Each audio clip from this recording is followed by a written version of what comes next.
பனி நிறைந்த கண்ணாடியில் கண் வரைந்தேன், வழிந்தது கண்ணீர். சொற்கள் தான். நிதானமா யோசிச்சு பாருங்க. நம்மை போலவே நடித்து காட்டுகிறது நம் நிழல். அந்த மயானத்திற்கு உயிர் தந்தது ஒரு பிணம்.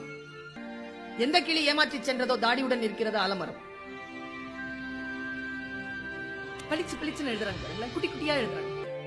வாயை கிழித்த பின்னும் தொடர்ந்து பேசுகிறது கடிதம். லாரி நிறைய மரம், இரையுடன் கூட்டை தேடும் தாய்க்குருவி. காற்றுக்கு சலிப்பதே இல்லை, ஒரே புத்தகத்தை 1000 முறை புரட்டுகிறது. இலையின் நடனம், அதே காற்று, இலையின் மரணம். வீட்டுல போய் யோசிச்சா பதறிடுவீங்க. சரிந்த மேம்பாலம், இடிபாடுகளுக்கு இடையில் சிக்கியது ஊழல். பெருங்கடலை அசைத்துக் கொண்டிருக்கிறது மீன் குஞ்சின் சின்ன துடுப்பு. மீன் குஞ்சுதான், துடுப்பு சின்னதுதான், அசைத்துக் கொண்டிருப்பது பெருங்கடல். நாம சின்னவங்க தான், சின்ன வாய்ஸ் தான், சின்ன குரல் தான், சின்ன வயது தான், அசைத்துக் கொண்டிருப்பது பெருங்கடலை என்று நினைக்கின்ற பொழுது பதறுகிறது நமக்கு மனம். சொற்கள் அப்படித்தான். காக்கை கூட்டில் காத்திருக்கும் இசை, குயில் முட்டை.